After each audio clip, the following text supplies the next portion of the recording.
Parashá Vairá. Hashem conversa com Moshe e começa a dar as instruções de como ele vai falar com o povo de Israel para salvar, para tirar o povo de Israel do Egito, para tirar o povo de Israel da escravidão, da situação tão difícil que eles se encontravam naquele momento. Depois, na parashá passada, Moshe resistiu muito de aceitar essa missão. Ele argumentou porque ele é o homem mais humilde de sobre a face da terra. Então ele realmente não se viu propício para ocupar esse cargo tão importante. Ele argumentou que o irmão dele faria esse trabalho muito melhor do que ele. Inclusive o irmão dele era mais velho que ele, Aaron, que no final ele se transformou o Aaron a Cohen, depois virou sumo sacerdote. E assim Hashem começou a preparar Moshe para o que estaria por vir, para começar o processo de salvação do povo de Israel de dentro do Egito. Então Hashem falou, assim você vai falar com o povo de Israel, eu sou o Deus de Abraão, de Isaac, de Jacó, Abraham, Isaac e Yaakov, eu sou o Deus de Yosef, que eu vim e chegou o momento da salvação de vocês, de tirar vocês daqui do Egito, e vocês vão para a terra prometida, para Eretz Israel, que na época era Eretz Canaan, a terra de Canaã. Posteriormente iriam para a terra de Israel, que são o mesmo lugar, só depende do período temporal que esse nome mudou, o status modificou da terra. E assim, Moshe ainda argumentou com Hashem, falou, mas Hashem, como é que eu vou fazer com Paró? Hashem falou, olha, você vai falar o que eu vou mandar para você falar para o faraó, para o Paró, e o seu irmão, Aaron a Cohen, Aaron, ele vai explicar na língua egípcia para o faraó o que você disse que Moshe, o que acontecia, o que aconteceu. Moshe, quando ele era neném, que ele viveu na casa do Paró, teve um belo dia que o Paró estava junto com seus conselheiros, estava com toda a sua corte real, e Moshe estava lá junto com o Paró, e está escrito que o Paró brincava com Moshe, quando ele era neném. E aconteceu um evento, Moshe esticou a mãozinha, ele pegou a coroa do Paró de ouro e colocou na sua própria cabeça. Aí todos os bruxos, os feiticeiros, a corte do Paró, eles olharam, ficaram estarrecidos.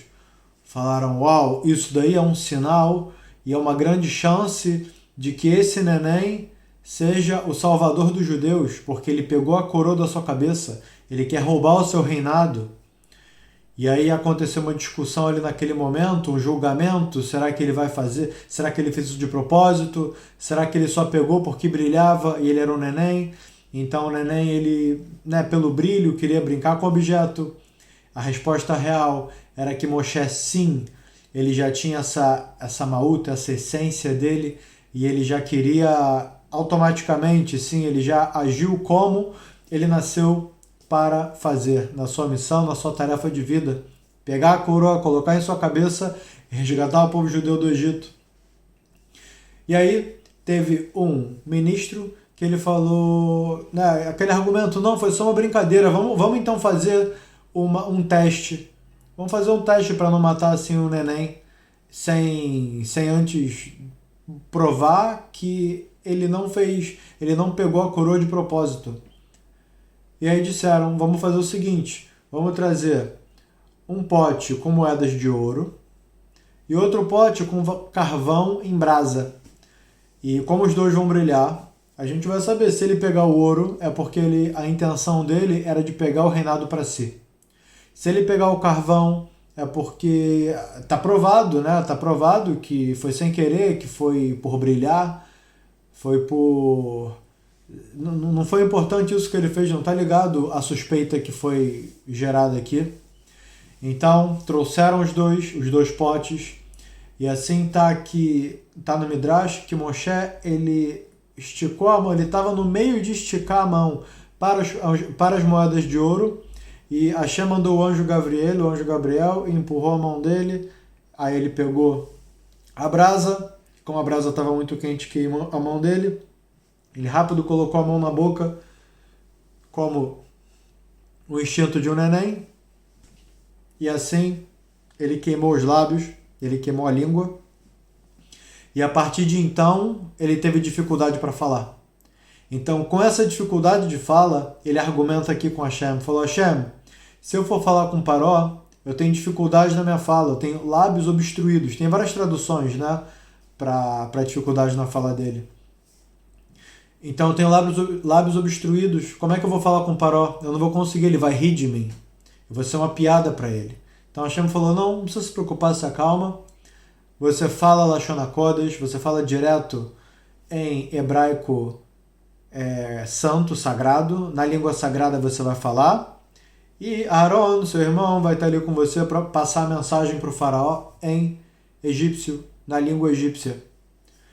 E assim como Hashem já tinha instruído Moshe e Aaron, quando o faraó escutou isso, ele falou: então faz o seguinte, já que você quer que o povo de Israel seja liberto e vá fazer o trabalho para Hashem a 3 dias de distância da terra do Egito, então me mostra um milagre, me mostra um sinal de que o que você está falando é algo com poder, tem força. E aí foi o que Hashem tinha mandado. Existia um cajado especial que era de Moshe. Aaron pegou esse cajado, né, era para Aaron fazer. Aaron jogou o cajado no chão, ele se transformou numa serpente. Aí o Paró se impressionou, mas ele quis se fazer de quem estava vendo algo comum. Aí ele olhou para os ministros dele, deu risada, falou: vai, traz uma criança aqui, que até mesmo uma criança consegue fazer esse truque. E aí as crianças pegaram um bastão, jogaram no chão, os bastões viraram cobras. E tem também um detalhe: quando Moshe chegou para avisar, para comunicar ao Paró de que Hashem chegou para tirar o povo de Israel do Egito, o Paró, ele cometeu um erro muito grave, ele zombou. Ele falou: quem é esse Deus que não está nos meus livros? Porque a cultura idólatra do Egito na época, existiam vários deuses. Cultuavam o carneiro, cultuavam o rio Nilo, cultuavam o gato, cultuavam outros animais como deidades, como deuses.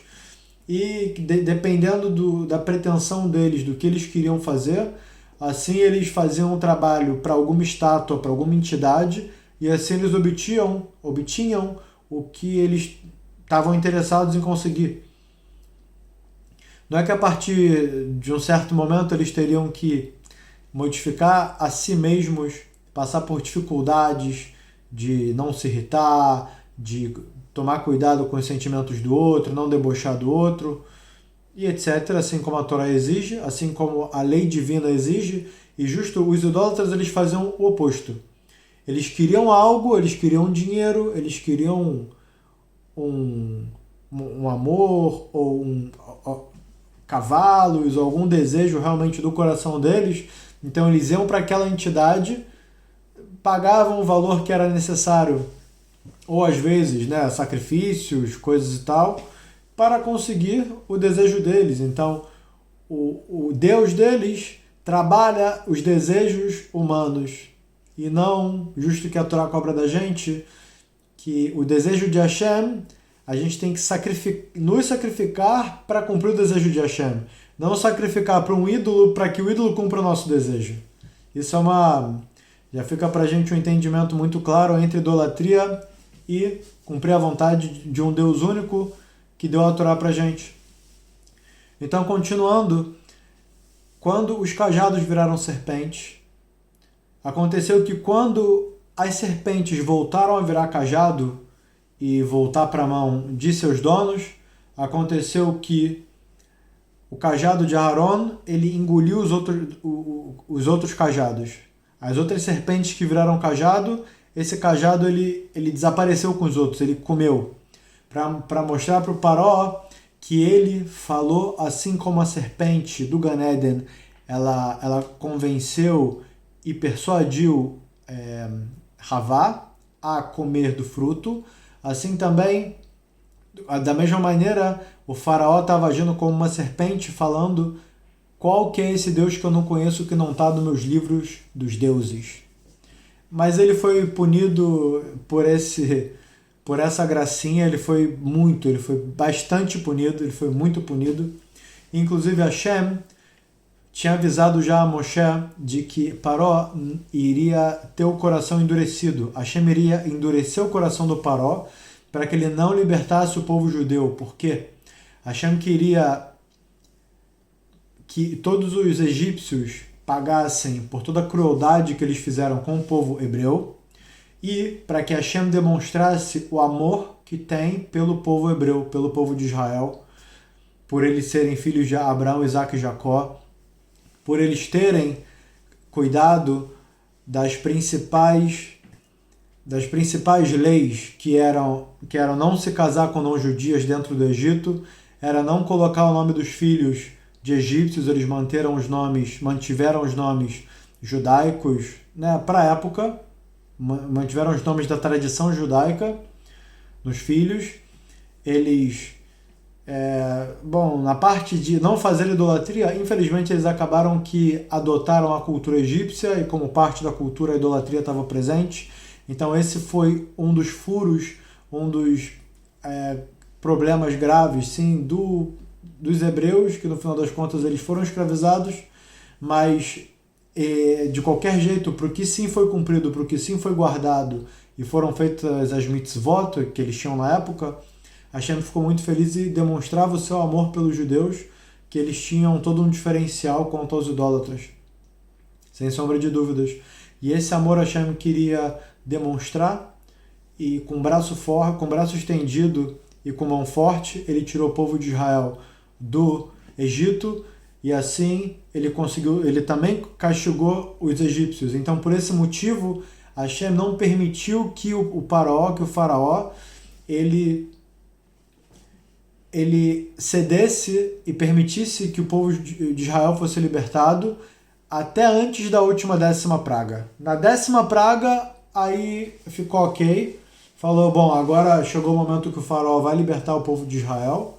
Porém, depois Hashem de novo endureceu o coração do faraó e o faraó foi junto com toda a sua cavalaria, todo o seu exército atrás do povo judeu, atrás do povo de Israel, atrás dos hebreus, até o Mar Vermelho. E lá o Paró tomou mais um castigo, que foi ter sido afogado durante bastante tempo e bastante vezes, e Hashem não deixou ele morrer embaixo da água do mar. E tem até mesmo um final da história, até mesmo, de certa forma, positivo, que tem quem diga que o faraó fez techuvá, que ele, no final das contas, ele reconheceu que Hashem é o Deus do universo, ele falou Adonai Hu Elohim, Adonai Hu Elohim. Ele aceitou que Hashem é o rei do mundo, que não tem nenhuma força acima dele. Então Hashem ainda deu para ele viver, deixou ele viver numa outra cidade, num outro local. A gente vai abordar esse assunto quando a gente chegar. Vai ser na próxima parashá ou nas próximas. Então, continuando, agora eu quero falar um pouco sobre as 10 pragas. Essa foi o primeiro encontro de Moshe com o Faraó. Inclusive, a consequência desse encontro foi que Paró ficou muito irritado com esse pedido de Moshe e Aharon. O que o Faraó queria? Que o povo de Israel continuasse escravo. Eles odiavam, eles tinham inveja do povo de Israel pelo sucesso que eles tinham em tudo, pela quantidade de filhos que eles tinham, por serem muito bem sucedidos nos negócios. Porque quando o povo de Israel saiu de Goshen, que era uma cidade que só os judeus estavam lá, que assim Yaakov e Yosef e as 12 tribos falavam para o povo de Israel não sair de lá, que era para eles continuarem se mantendo unidos e não se misturar com os egípcios. Faleceu Yaakov, faleceu Yosef, faleceram as 12 tribos, sim, os outros 11 irmãos, e assim passou uma geração, passou outra geração, passou outra geração, ninguém mais tinha fresco essa proteção, esse aviso, e acabou que eles se espalharam pela terra do Egito. E disso também aconteceu que o povo de Israel ele se misturou, de certa forma, com os egípcios, e eles eram muito bem sucedidos nos negócios. E em relação a tudo, o povo de Israel era anos-luz na frente dos egípcios. Então o tamanho da inveja cresceu, Então o Paró, ele não queria libertar o povo de Israel do Egito. E aí ele se irritou com Moshe e falou: vocês são preguiçosos, vocês têm que trabalhar ainda mais. E foi lá e a palha que era dada para o povo judeu escravo no Egito foi retirada. E os blocos que eles tinham que fazer, que precisavam da palha, ficaram ainda mais difíceis de serem produzidos. Eles tinham que produzir a mesma quantidade todos os dias. E eles começaram a apanhar porque eles não conseguiam bater sua meta e ficou muito mais difícil o trabalho para eles lá, até que eles reclamaram com Moshe. Sim, falaram para Moshe: olha, o que está acontecendo aqui? Você foi conversar com Hashem e aconteceu que você foi conversar com o Paró e as coisas pioraram para a gente. Mas aí aconteceu que Hashem falou para Moshe: se encontra com o Faraó nas águas aonde ele de manhã vai, e você vai anunciar para ele que você vai nesse momento estar executando a praga. E aí foi legal, porque o Faraó, ele disse: Ani Asauni, eu fiz eu mesmo, eu me fiz. O que ele quer dizer com isso? E o próprio Faraó, ele se considera um deus. Então um deus, ele tem que se criar, porque se alguém criou ele, como é que ele é Deus? Então ele se autoproclamava, ele proclamava que ele se autocriou. E tá engraçado. E ele não ia no banheiro também, né? Ele não tinha as necessidades para fazer. Acho que ele também dizia que ele não comia nada. Ou seja, afinal das contas, ele ia no banheiro à noite na hora que ninguém via ele, e justo nas águas do rio Nilo, que ele ia lá nas águas do Nilo fazer suas necessidades de ser humano, Moshe justo ia lá se encontrar com ele naquele local, que era justo a humilhação dele. Ele ia no momento que todos estavam dormindo, para que não fosse percebido que ele tinha ido. E Moshe justo nesse momento ia se encontrar com ele. E aí Moshe foi primeiro avisar que ele iria bater na água do Nilo se o Faraó não libertasse o povo hebreu. E assim que o cajado batesse na água, toda a água do Egito se tornaria sangue e toda a água se tornaria fétida e podre. Mesmo que eles bebiam sangue naquela época, esse sangue eles não conseguiriam beber porque seria podre, seria fétido. E assim o Faraó se recusou, e na frente dos olhos do próprio Faraó, Aaron pegou o bastão e bateu no Nilo.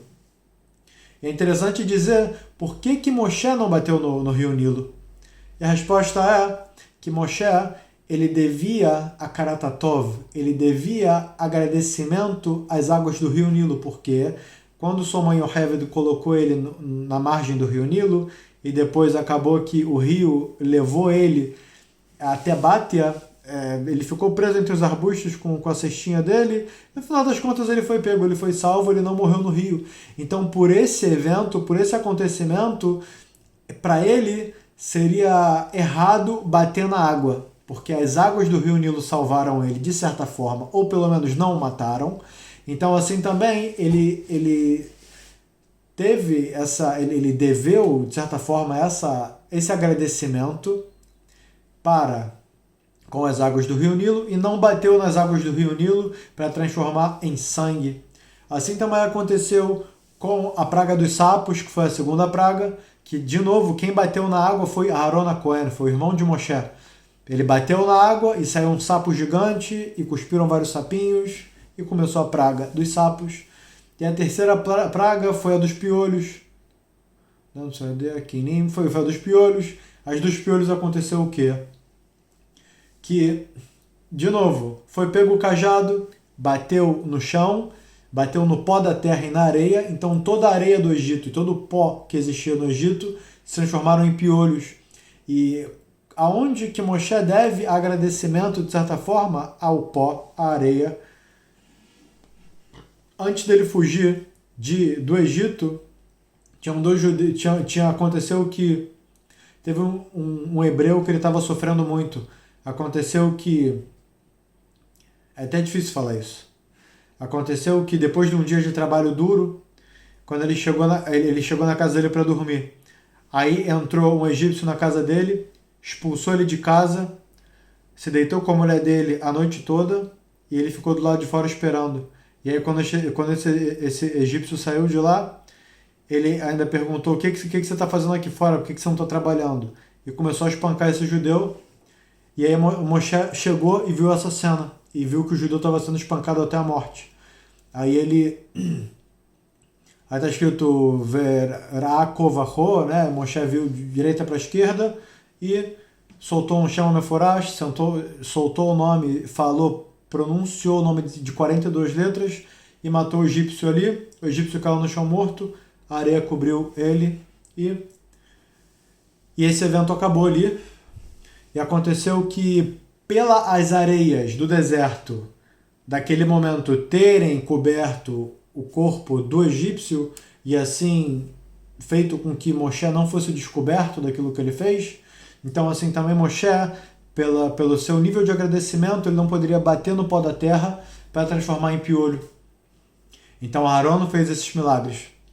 É interessante, é um adendo, mas agora a gente vai chegar para um próximo estágio. A gente não vai explicar as pragas uma a uma, a gente vai, na verdade sim, mas por um outro âmbito de visão. Vai ser por uma visão que talvez vocês nunca escutaram. Muito interessante. Como Hashem age no mundo. Vamos lá. Como Hashem aproveita das nossas dificuldades no mundo para nos beneficiar. Então a gente muitas vezes reclama de... É a introdução só, sim? Do que a gente vai falar agora. Então muitas vezes a gente reclama de que tem dificuldade nesse sentido, no outro sentido, naquele, e no fim das contas, aqui agora a gente vai aprender como que Hashem usa dessas dificuldades para, no final das contas, agir a nosso favor e com todo esse mérito fazer com que vestir a gente com realeza, essa expressão. Que pelos atos difíceis que a gente fez, Hashem vai pegar isso e vai vestir a gente com realeza por esses atos que a gente fez e foi difícil pra gente. Então vamos lá. Cada praga, ela tem algumas explicações de cada praga, cada visão. A gente vai agora numa das visões, que é o seguinte. Quando o povo de Israel estava no Egito, eles tinham que... Uma das tarefas que eles tinham para fazer era carregar água. Eles faziam tudo, né? Eram escravos. Então, carregar água, ir no poço pegar água, trazer para o egípcio, para a casa do egípcio e voltar a pegar água. Então, o que Hashem fez? Hashem fez a água virar sangue. Para quê? Porque os egípcios costumavam obrigar os judeus a trazer água e assim Hashem transformou a água em sangue. Agora não vai ter mais água para os judeus irem ter que trabalhar para os egípcios. Segundo, sapos. Os egípcios costumavam ordenar aos judeus: tragam vermes, sapos, lesmas, insetos, para humilhar os judeus, para divertir os egípcios e para realmente ter essa humilhação, ter esse trabalho nojento dos judeus fazerem. Hashem pegou os sapos e fez essa praga dos sapos, que entrou nos fogões deles, entrou pela boca deles, eles bebiam água e tinha girino na água, eles bebiam e sapo nascia dentro deles. Foi algo terrível.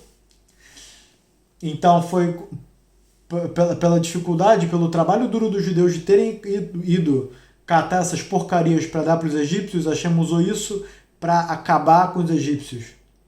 Piolhos. Os egípcios tinham o hábito de ordenar aos judeus: varram o chão de nossas casas, as ruas, limpem nossos campos. Então Hashem pegou toda a poeira e transformou em quinim, e transformou em piolhos. Então agora não tinha mais pó nem areia para os judeus terem que varrer. Acabou o trabalho. Animais selvagens. Os egípcios também diziam aos judeus: precisamos de leões, tigres, ursos para os nossos zoológicos e circos.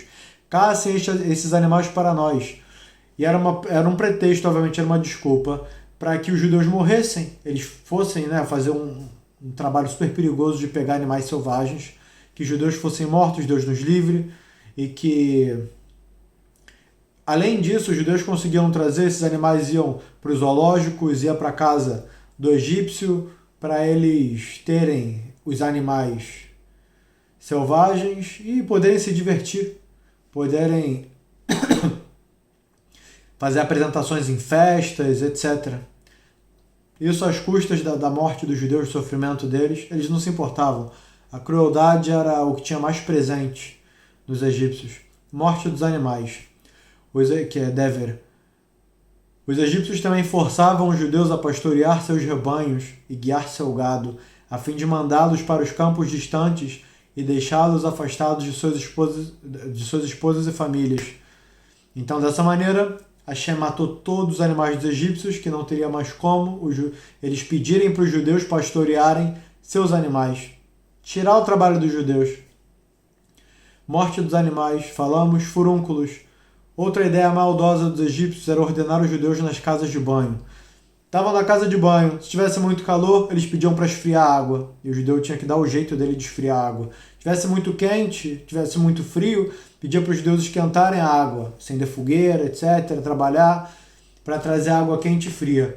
E quando eles foram atingidos pelos furúnculos, que só a pele deles ficou totalmente deformada, coberta de feridas e feridas abertas, e não vou nem detalhar muito, que ficou realmente algo extremamente nojento. Eles já não tocavam mais água na pele deles, porque a água ela atrapalhava a cicatrização e piorava a inflamação da pele deles. Granizo.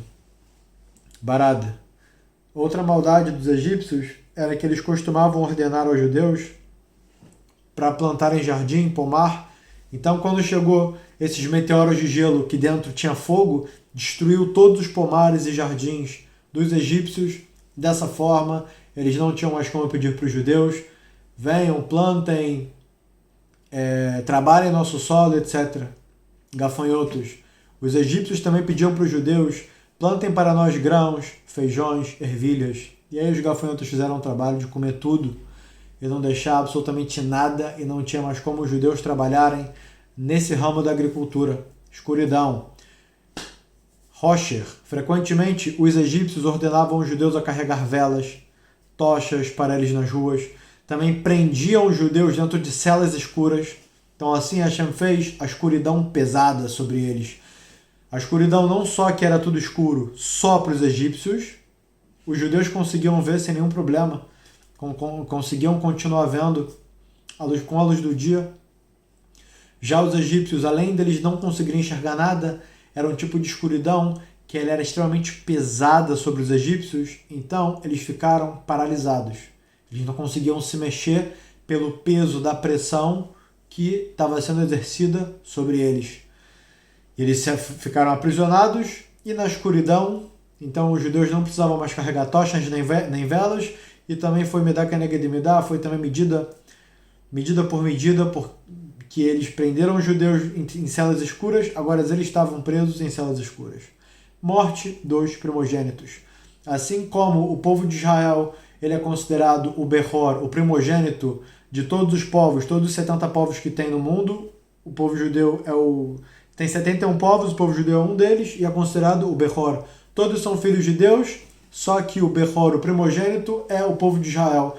Então, assim como o faraó queria matar o povo de Israel, queria matar o primogênito de Hashem, então Hashem falou: agora o primogênito que vai morrer vai ser o seu faraó. Hashem puniu os egípcios matando seus primogênitos, porque o faraó deu ordens: matem todos os recém-nascidos judeus que forem meninos. Também os egípcios foram cruéis com o povo judeu, que é chamado de o primogênito de Hashem. Assim, Hashem matou os seus primogênitos. Então, de tudo que o povo de Israel passou com dificuldade, todos os trabalhos duros que eles fizeram, exatamente tudo foi aproveitado por Hashem para enaltecer o povo judeu, para destruir o inimigo, para destruir os idólatras que vieram escravizar o povo de Israel, a tomar o lado da impureza, tentou ficar em cima, tentou ser o governante em cima da Kedushá, em cima da santidade que é do povo de Israel. No final das contas, Hashem tirou o povo de Israel no portão 49º de Tumá. Lá tinha tanta Tumá no Egito que acabou que o povo de Israel que estava lá dentro se impurificou com eles. Eles caíram até o 49º nível de impureza e posteriormente fomos elevados desses 49 níveis de impureza. Tem até mesmo Sefirat HaOmer, que é a contagem do Homer, que são 49 dias que a gente também conta, que está justo conectado com esse momento de cada dia um nível está sendo elevado. E assim o povo judeu conseguiu chegar no 49º dia em Simchat Torah, que assim né? Que a gente recebe a Torá. E no 49º dia o povo de Israel recebeu a Torá no Monte Sinai, que é a festa pra gente de Shavuot.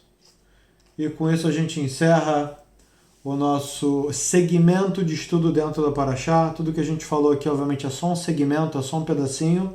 Para quem tem interesse em estudar a Parashá de maneira completa, de maneira explicada, praticamente todos os versículos, a maioria dos versículos explicados, profundamente com reflexões, Parashá na íntegra. Até agora no Parashá na íntegra temos 3 capítulos somente. Se Deus quiser que a gente consiga avançar e que esteja disponível para vocês mais capítulos, link eu vou deixar aqui na descrição para quem tiver interesse de conhecer mais profundamente os 3 primeiros capítulos da Torá, que foi de Parashá Bereshit, Gênesis, que é justo contando a história do Gan Eden, do Jardim do Éden, de Adão, Havá, a cobra, a criação do mundo, por que o mundo começou, por que a Torá começou com a palavra Bereshit, muitos segredos legais, muitos entendimentos, muitas reflexões. Recomendo a todos estejam com a gente no estudo da Parashá, tanto segmentado aqui na parte aberta do canal, quanto no estudo fechado, que é o Parashá na íntegra. Nos vemos na próxima.